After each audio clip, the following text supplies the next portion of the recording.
बिस्मिल्लाहिर्रहमानिर्रहीम। नाज़रीन अस्सलाम वालेकुम। मैं हूं आपका मेज़बान साबिर शाकिर वफाक दारुल उलूम इस्लामाबाद से कुछ ताज़ा तरीन इत्तलाआत और ख़बरें आपके साथ शेयर करते हैं। लेकिन सबसे पहले पॉलिटिकल ख़बरों से पहले जी बहुत ही अहम नौइयत का मामला है और वो है हमारे सैलाब ज़दगान का मामला। क्योंकि सैलाब ज़दगान जैसे जैसे रिपोर्ट्स आ रही हैं तो सैलाब ने बहुत बड़े पैमाने पर तबाही मचाई है।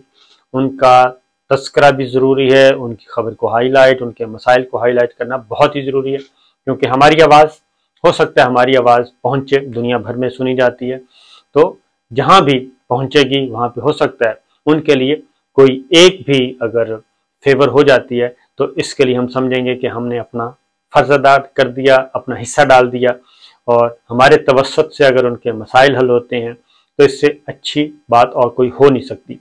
उसकी रीज़न ये है कि आप सोच नहीं सकते कि ये कितनी बड़ी तबाही है। अक्टूबर 2005 का ज़लज़ला जो आया था वो उससे कहीं ज़्यादा ये तबाही इस वक्त हुई है, क्योंकि इसमें अमवात कम हुई हैं लेकिन नुकसान बहुत ज़्यादा हुआ है, बहुत ज़्यादा नुकसान हुआ है। क्योंकि अब जो एक रिपोर्ट आई है वो मैं आपको बता दूं कि एक मुकम्मल तौर पे आदाद-ओ-शुमार जमा हुए हैं और उन आदाद-ओ-शुमार के को सामने रखें तो लगता है कि इतनी बड़ी तबाही हो नहीं सकती। अल्लाह ताला सबका हामी नासिर हो, सबकी मदद करे और इस मुश्किलात में सबको निकाले। जो डिटेल्स हैं जी हमारे पास वो हैं कि सिंध में सिर्फ सुबहवार आपको बता देता हूँ, उसके बाद फिर मैं आपको बताऊँगा कि अच्छी खबरें भी इससे रिलेटेड हैं, कुछ अच्छी खबरें भी आ रही हैं और अल्लाह ताला मुसीबत से निकाले। सिंध में जी 28,45,46 एकड़ जो है तकरीबन आप यूँ कह लें कि 28.5 लाख जो है खड़ी फसलें जो हैं उनको नुकसान पहुंचा है, वो तबाह हुई हैं 28.5 लाख एकड़।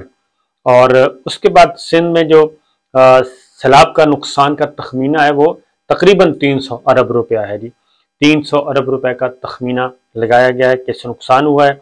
14,67,579 एकड़ कपास की फसल तबाह हुई है। इससे आप क्योंकि इसका अंदाज़ा जो इसके असरात जो है मनफी असरात वो तो आने वाले महीनों में आपको नज़र आएंगे। तो ये फसल तबाह हो गई, कपास तबाह हो गई तकरीबन 15 लाख एकड़, और 1,01,000 जो एकड़ है वो खजूर के बागात तबाह हुए हैं। इसी तरीके से आपको मालूम है कि जो बागात हैं खजूर का हो, मैंगो का हो, केले का हो, उनको दोबारा आबाद होते हुए जी 5 साल का अरसा लगता है। तो इससे आप अंदाज़ा कर रहे हैं कि कितना पीछे इकॉनमी और सारे लोग पीछे चले गए हैं। सिंध में जी 1,01,000 एकड़ खजूर की फसल मुकम्मल तौर पे तबाह हुई है और 45,000 एकड़ गन्ना फारिग हुआ है। 29,000 एकड़ मिर्च की फसल खड़ी फसल तबाह हुई है। 42,000 एकड़ प्याज गया है जी। 12,000 एकड़ टमाटर गया है। 30,000 एकड़ सब्जियां, 10,38,000 एकड़ चावल की फसल तबाह हुई है। सिंध में जी 1976 जानवर जो हैं वो सैलाब की नज़र हुए हैं। ये सिर्फ एक सूबे का हाल है। इसी तरीके से खैबर पख्तूनख्वा में टोटल 7,78,000 एकड़ जो है जी खड़ी फसलों को नुकसान पहुंचा है और सैलाब से तबाह होने वाले जो मालियत है वो तकरीबन 3 अरब 66 करोड़ रुपए है जी। 3 अरब 66 करोड़ रुपया, और 5,000 एकड़ मकई की फसल गई है और 3500 एकड़ चावल की फसल गई है और 1,000 एकड़ तंबाकू, 1,000 एकड़ सब्जियां तबाह हुई हैं और तकरीबन 900 एकड़ दालों का रकबा गया है। खजूर तकरीबन 2600 एकड़ की फसल तबाह हुई है और 60 एकड़ गन्ना और 85 एकड़ आलू की फसल। ये सूबा खैबर पख्तूनख्वा है। बलूचिस्तान में सैलाब से 1,09,000 एकड़ की खड़ी फसलें तबाह हुई हैं और फसलों की जो नुकसान का तखमीना है वो 20 अरब रुपया है। और फसलों को सबसे ज़्यादा नुकसान जो है वो लसबेला, सिब्बी और अवारान में हुआ है। बलूचिस्तान में 24,900 जानवर जो हैं, 24,900 जानवर और मुर्गियाँ 81,000 मुर्गियाँ ये मौत की नज़र हुई हैं। इसमें सबसे ज़्यादा नुकसान जानवरों का हुआ है। 25,000 जानवर जो हैं वो और 80,000 से ज़ायद मुर्गियाँ, पंजाब में सैलाब जो है वो 1,30,000 एकड़ कपास की जो फसल है उसको नुकसान पहुंचा है और तकरीबन 900 जानवर हलाक हुए हैं। अब इससे अलग जो है वो है जी मकानात का तबाह होना, मकानात भी गए, तो ये इतना बड़ा नुकसान हुआ है। तो इसलिए आप भी जहाँ जहाँ भी हैं दुनिया भर में तो ज़रूर हेल्प आउट करें, अपनी इस्तात के मुताबिक ज़रूर करें। जिस चैनल से भी आप मुतमईन हैं, बराह रास्त आप अपने लोगों को जानते हैं, तो वहाँ पे ख़ास तौर पे अब तक जी जो सूरत हाल है वो है सऊदी अरब UAE से बहुत ज़्यादा हेल्प की जा रही है, इमदाद की जा रही है सैलाबज़दगान के लिए बराह रास्त। वहाँ पे तकरीबन हर रोज़ जो है वो एक जहाज़ आता है और वो जा रहा है मुतासरा इलाकों में। और इसी UAE के साथ सऊदी अरब ने एक बहुत बड़ी कल अनाउंस की है जी बाकायदा तौर पे, और वहाँ से भी एक सिलसिला जो है वो शुरू होने वाला है एक तवील दौरानिए का। वहाँ से भी इमदाद आएगी और आना शुरू भी हो गई है। तुर्की से आपने देखा होगा कि तुर्की जो तुगरल के एक्टर थे वो पहुँचे हुए हैं, खुद बनफ्से नफीस वो हेल्प आउट कर रहे हैं। नेपाल से मदद आ रही है, तुर्किया से आ गई, UAE से आ रही है, सऊदी अरब से आ रही है, चाइना से बहुत ज़्यादा इमदाद आ रही है, अमेरिका ने अनाउंस किया हुआ है और बाकी दीगर मुल्कों ने भी अनाउंस किया हुआ है।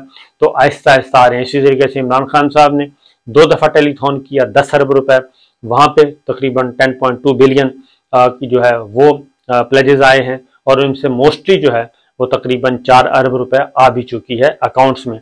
तो ये अच्छी अलामात हैं। तो इसलिए जी मैं भी यही कहूँगा कि हमें भी बढ़ चढ़ कर हिस्सा लेना चाहिए, ख़ासतौर पे ओवरसीज़ पाकिस्तानी अपने पाकिस्तानी भाइयों का ख़ास ख्याल रखें। अल्लाह ताला भी खुश और दुनिया में भी आपको सुकून मिलेगा। तो ये तो एक ओवरऑल सिचुएशन है और यही जो है मामला अब इसका इम्पैक्ट पॉलिटिकली भी आ रहा है। और हमारी जो IMF से डील हुई, सब कुछ हुआ, लेकिन उसका कोई फ़ायदा जो है वो आवाम तक नहीं पहुंच पाया, वो एक पीनट साबित हुई है। बिजली की कीमतों में मुसलसल इजाफा हो रहा है, पेट्रोलियम मसनूआत में इजाफा हो रहा है, महंगाई महा बढ़ गई है और ये जितनी भी फसलें तबाह हुई हैं, ख़ासतौर पे सब्जियां, दालें, जो फौरी हमारी रोज़मर्रा की प्याज है, टमाटर है, आलू है, मिर्च है, जितनी भी सब्जियां और दालें, उसकी वजह से इनकी कीमतें मज़ीद बढ़ गई हैं जी। और वो इस हद तक बढ़ गई हैं कि बहुत मुश्किल सूरत हाल। और दूसरे मुल्कों से जो है ईरान से आ रही है, कोई अफ़गानिस्तान से आ रही हैं सब्जियां, उसके रेट मज़ीद बढ़ गए हैं।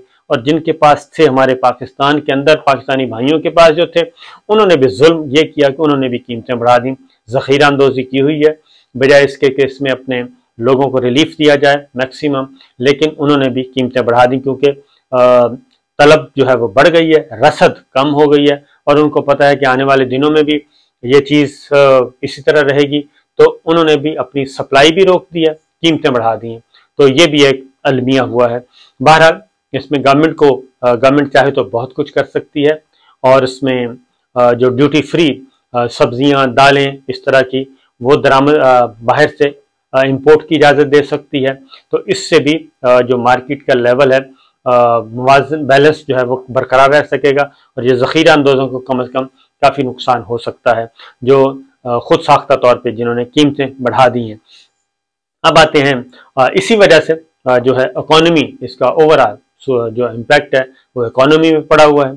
मईशत मुकम्मल तौर पे यानी कि स्ट्रेस, अंडर स्ट्रेस है, वो स्ट्रेस से नहीं निकल रही मईशत हमारी। डॉलर का रेट फिर ऊपर जा रहा है, वो कम नहीं हो रहा। तो इस सारी सूरत हाल में एक वसी तर मफाहमत की ज़रूरत है। ये कशीदगी जो हुई है इसको ख़त्म करने की ज़रूरत है और सियासी इस्तेहकाम, जो सियासी अदम इस्तेहकाम है, इस वजह से भी इस सारी चीज़ों का नेगेटिव इम्पैक्ट मज़ीद बढ़ेगा। अब हुकूमत क्या कर रही है इन हालात में? हुकूमत को तो चाहिए कि इस पे जुट जाएगी और काम करे, लेकिन गवर्नमेंट अभी भी उसकी जो मरासला हुकूमत, उसकी अभी भी तरजीहात जो हैं वो मेरा ख्याल है कि ये नहीं है। उनकी तरजीहात अभी भी यही हैं हमारे हुक्मरानों की कि किसी भी तरीके से नैब जो कवानीन में तब्दीली हुई है, नैब ऑर्डिनेंस में तब्दीली हुई है, तरामीम हुई हैं, उसके ज़रिए ज़्यादा से ज़्यादा रिलीफ हासिल किया जाए जल्दी से जल्दी, बजाय इसके कि वो कलदम ना हो जाए कहीं सुप्रीम कोर्ट उसको अनडू ना कर दे, उससे पहले पहले मुकदमात जो हैं वो फारिग करवाए जाएं और नैब अदालतों से मुकदमात खारिज करवाए जाएं, रेफरेंस है वो वापस लिए जाएं, वो सारा इस पे जोर दे रही है। इसके अलावा उनकी और तरजीहात हैं, अपनी जो काबीना की तादाद है वो मुसलसल बढ़ा रही है, क्योंकि 13-14 जमाती इत्तेहाद हैं और आज भी 8 मजीद मुआवनीन जो हैं वो शामिल कर लिए गए हैं काबीना में, 8 मजीद मुआवनीन, और तादाद जो है मेरा ख्याल है सेंचुरी होने वाली है। ये मुआवनीन की, काबीना अरकान की, वजीर, वज़राए मुमलिकत, मुशीर, ये सब, क्योंकि हर किसी को खुश रखना है। एक वोट की वजारत है, वजारत उज़्मा है, और एक वोट की वजारत उज़्मा जो है उसमें फिर आपको मालूम है कि जिसका एक वोट है वो भी हिस्सा मांगता है, जिसके 2 वोट हैं वो भी हिस्सा मांगता है, क्योंकि सबको पता है कि उसके एक वोट की वजह से ये वजारत उज़्मा और ये फेडरल गवर्नमेंट बरकरार है। लिहाजा वो एक काम चल रहा है मजीद काबीना पे और कौमी खजाने पे, क्योंकि ये मुआवनीन जब आते हैं काबीना की तादाद बढ़ती है। ये सिर्फ ये नहीं होता कि जी आ गए, इनको गाड़ी देनी होती है, इनको पेट्रोल देना होता है, इनको स्टाफ देना होता है, इनको घर देना होता है, इनको हाउस रेंट, उनको TADA, पता नहीं क्या क्या, ये लाखों में एक मुआवन जो पड़ता है महीनों में, एक हर फी महीना लाखों रुपए इन पे खर्च होते हैं। और अगर आप सेंचुरी इसको कर लें तो उससे आप अंदाजा कर सकते हैं कि कितना खर्चा मजीद बढ़ गया, कौमी खजाने पे बोझ बढ़ रहा है, बजाय इसके कि आप किफ़ायतशारी से काम लें, अपना हुजम कम करें और इंतज़ामी ढांचे को और हुकूमती मशीनरी को, इसको ज़्यादा से ज़्यादा आवाम की फलाह बहबूद के लिए इस्तेमाल करें, उसका उल्टा हो रहा है। इसीलिए जो साबिक वज़ीर आज़म इमरान खान है वो मुसलसल ये कह रहे हैं कि अगर आपने मईशत को मुस्तहकम करना है, मुस्तकिल बुनियादों पर करना है, तो उसके लिए ज़रूरी है कि मजबूत सियासी हुकूमत हो और जिसके पास फुल मैंडेट हो और वो किसी बैसाखियों पे ना खड़ी हो। तो उसके लिए ज़रूरी है, इस तरह की हुकूमत के लिए, सियासी इस्तेकाम के लिए आप इलेक्शन की तरफ जाएं, इंतखाबात करवाएं, और इंतखाबात करवाने के बाद जो भी हुकूमत आएगी, आलमी बरादरी भी उनसे बात करेगी, वो ज़्यादा स्ट्रॉन्ग तरीके से मुआशी पॉलिसियाँ बना सकती है, फलाही पॉलिसियाँ बना सकती है, और वो एक तवील दौरानिए की एक प्लानिंग कर सकती है। तो जब तक ये सियासी इस्तेकाम नहीं आएगा, मजबूत हुकूमत कायम नहीं होगी, जिसकी कोई ब्लैक मेलिंग ना हो, एक एक वोट से ब्लैक मेल हो रहे हैं और जिसके हर तरफ बिसाखियाँ हैं, तब तक सियासी इस्तेकाम नहीं आ सकता। इसलिए सियासी इस्तेकाम पहले है, मुआशी इस्तेकाम खुद ब खुद आ जाएगा और उनको पता होगा कि हमने करना क्या है। इस वक्त तो ये एक ब्लैक मेलिंग पे मबनी एक हुकूमत है, हर इत्तेहादी, हर वोट दूसरे हुकूमत को ब्लैकमेल कर रहा है। तो ये है सूरत हाल जी। अब इसमें देखना है कि हमने कौन सा रास्ता इख्तियार करना है, अपनी ज़िद अनाज छोड़ के एक आम इंतखाबात की तरफ, मजबूत हुकूमत की तरफ जाना है, या फिर ज़ाती मफादात के लिए आपस में ही लड़ते रहना है। इजाज़त दीजिए, अल्लाह हाफिज़।